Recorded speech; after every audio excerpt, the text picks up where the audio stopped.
When wise men speak in parables, the foolish dismiss them as riddles. So says an old African proverb, yet every riddle has its answer, and every move by powerful men carries a reason, even if it's cloaked in silence. Webster Hoy. Hi, bros. Hi, sis. Hi, cousins. Cousins, hi. Makuzo, hi. Such is the case with the recent star in Kenyan political scene, after a video surfaced showing former Deputy President Gachagua being escorted by US police during his visit to America. These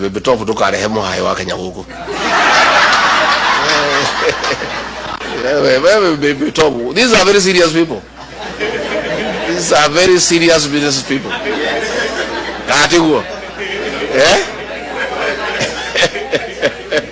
For many Kenyans back home, the images were both shocking and confusing. Speculation ran wild. Was he under arrest? Was he in danger? Was he being humiliated or honored?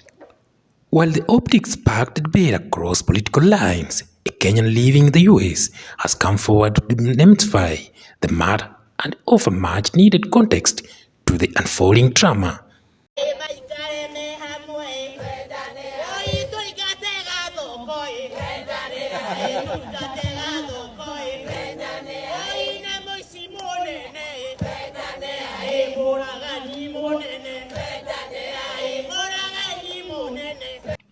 The Kenyan, a long-time resident and well-connected individual within the diaspora community, explained that Gachagua's US visit was not random, and neither was the police escort an act of hostility.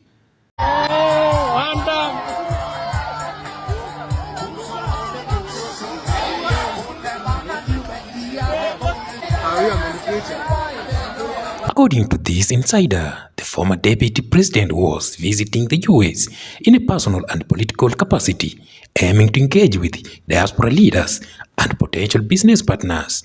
The US authorities, aware of his previous position and the sensitivity around his security, arranged for a police escort as part of a standard VIP protection protocol. Hapa Amerika mnasemaje? Wewe Kasongo. Wewe Kaongo. Wewe Zakayo. Wewe mtu ya kutenga.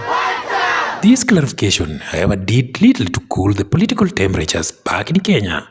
Gachagua, who has been on the receiving end of fierce political battles since his fallout with President William Ruto, remains a controversial figure.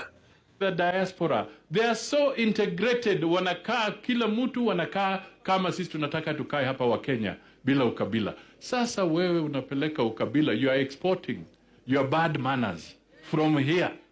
Shame on you. His visit to the US was seen by some as an attempt to realign himself on the international stage, possibly signaling his ambitions ahead of 2027.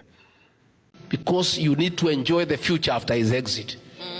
And you cannot enjoy when you are dead. Absolutely. He has said you'll be shot in the leg. We don't want you to be disabled. So I'm asking the agencies, your argument has been heard. You have said enough. The next stage, the next battle with Kasongo is on the ballot. Opposition figures and some of his former allies have seized the opportunity to interpret the police escort as symbolic, arguing that it represents Gachagua's current political isolation. A man once second in command, now seemingly alone, needing protection even abroad. However, to those in diplomatic and diasporic circles, such interpretations are overly dramatic. But why would a man who recently held the second highest office in Kenya choose such a quiet, almost unnoticed visit? According to insiders, Gachagua is laying low, rebranding and reconnecting with old allies, especially those abroad who can help fund or support his political comeback. There are also whispers that his trip was partially driven by personal reasons, including potential medical consultations and family meetings. Regardless of the motivations, and the US police escort has now become political folder as a tool used both by his supporters to show his continued relevance and by his critics to mock his perceived downfall. Kwa hivyo tusilete ukabila. Sasa mtu ambaye ameshika mamlaka amekuwa deputy president katika Kenya hii. Wewe unatoka hapa. Una export ukabila kule United States kwa diaspora. Unaenda huko unasema you just want to address people in one language. Sasa ile shida yetu hapa, you are now exporting to the Kenyans who live in the diaspora. The bad manners you have here, you are taking to the diaspora. Bure kabisa. At the end of the day, the Kenyan in the US offered his closing thought.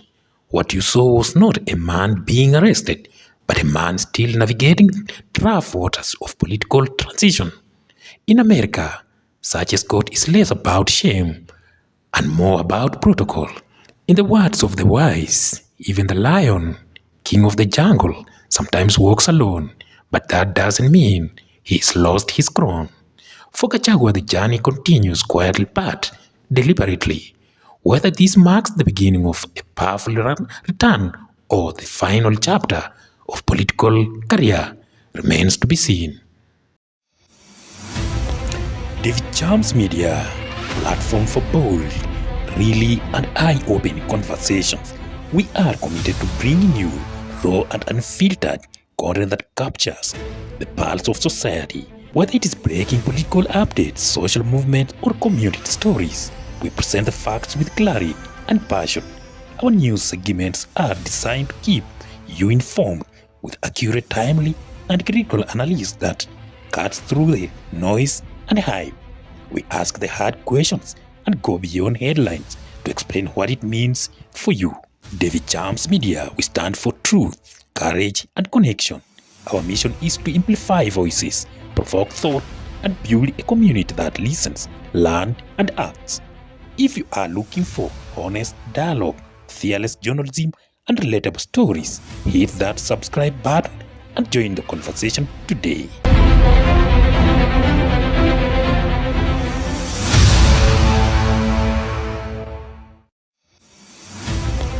David Chams Media, platform for bold, really and eye-opening conversations. We are committed to bringing you raw and unfiltered content that captures the pulse of society, whether it is breaking political updates, social movements, or community stories.